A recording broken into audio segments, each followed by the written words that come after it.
A tensão entre Estados Unidos e Irã voltou a crescer após novos ataques contra o território iraniano. A escalada aumenta a preocupação com a segurança no Oriente Médio, o impacto sobre o petróleo e os reflexos para a economia global. Para analisar esse cenário, eu vou conversar agora com o Ricardo Luigi, professor da UFF, especialista em Geografia e Relações Internacionais. Ricardo, seja muito bem-vindo aqui ao Radar. Tudo bem contigo?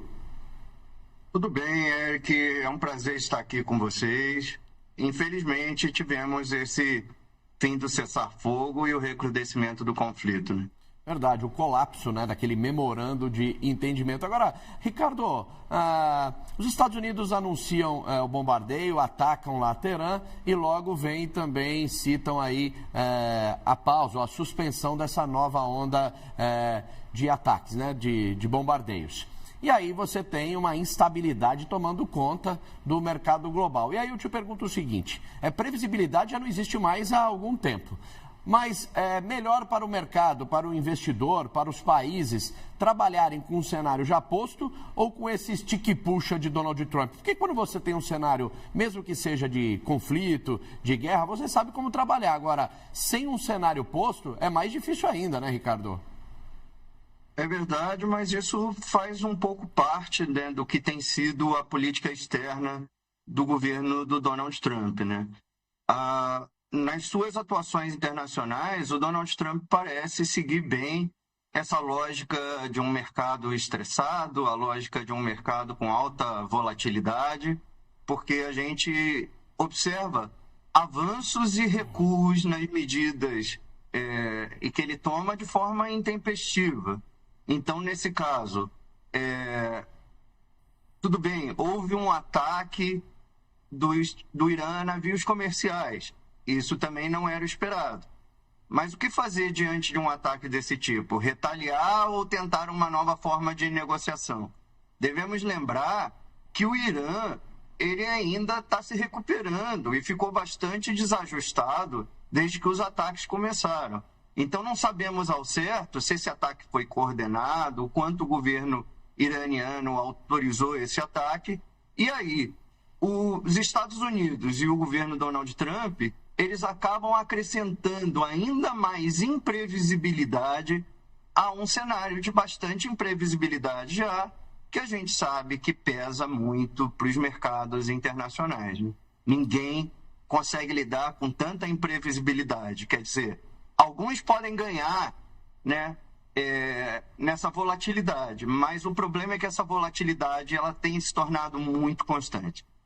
Ricardo, um outro cenário que se é colocado é que mesmo com essa tensão voltando no Oriente Médio, a gente não vê o preço do barril do Brent, por exemplo, escapar muito, né? Voltar para patamares acima dos $100. Chegou a flertar ali nos $80, mas agora, por exemplo, está recuando, né? Ensaia esse recuo, já está numa tendência de queda, negociado $75, $76. Por que isso acontece? O Estreito de Hormuz, ele já está sendo visto como uma rota de navegação perigosa já há algum tempo e alguns navios, os petroleiros já evitam e por isso que você não tem tanta contaminação assim no mercado global de petróleo com o acirramento entre Irã e Estados Unidos?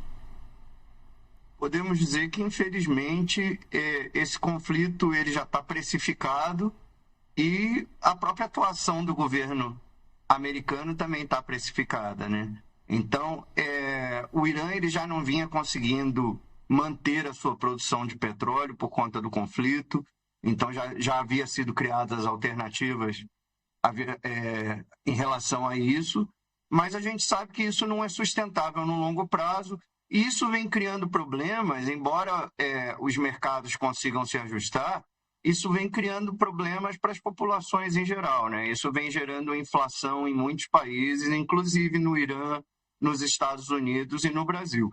A gente tem acompanhado, no caso brasileiro, né, as declarações do ministro da Fazenda que trazem indicativos em relação a isso, né, que se essa situação perdurar, talvez algumas questões fujam do controle. Em relação aos mercados, a gente consegue ver isso no caso do petróleo. Embora o petróleo ele tenha subido, mas não tenha subido tanto assim, não tenha escapado tanto do que se esperava, a gente percebe já variações no mercado futuro. Então, se essas hostilidades continuarem, essa variação no mercado futuro, ela tende a se agravar, e aí isso vai ter um impacto ainda maior, já mesmo que os mercados tenham se adaptado, essa adaptação ela é temporária, ela não sustenta mais a manutenção do conflito por um longo prazo.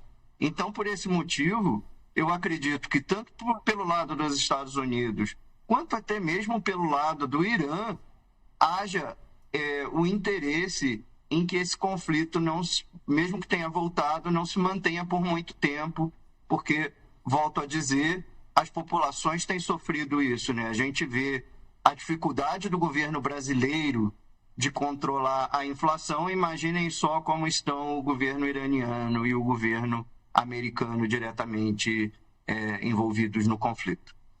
Agora, Ricardo, Donald Trump disse que o Irã entrou em contato de alguma forma para voltar a negociar. As falas de Donald Trump têm credibilidade nesse momento? Como acreditar? Como o mercado pode acreditar nisso? É difícil acreditar nas falas do governo Trump, principalmente, independente, né, da gente tratar de concordâncias políticas, concordâncias ou discordâncias ideológicas com o governo Donald Trump. Um dos primados, um dos princípios da política internacional é justamente a previsibilidade. E a gente percebe que a operação do governo Donald Trump, ela vai na contramão dessa previsibilidade. Falta planejamento ao governo Trump, falta uma análise de medidas a serem tomadas em curto, médio, longo prazo. Parece que o governo Donald Trump ele tem se movimentado sempre pelo assunto da hora, ele tem se movimentado sempre de uma forma a acompanhar calores do momento, e isso é muito ruim para a geopolítica global, isso é muito ruim para o mercado internacional. A doutrina de segurança dos Estados Unidos estabelecida no ano passado defende o uso da força para alcançar a paz, é o princípio de paz pela força.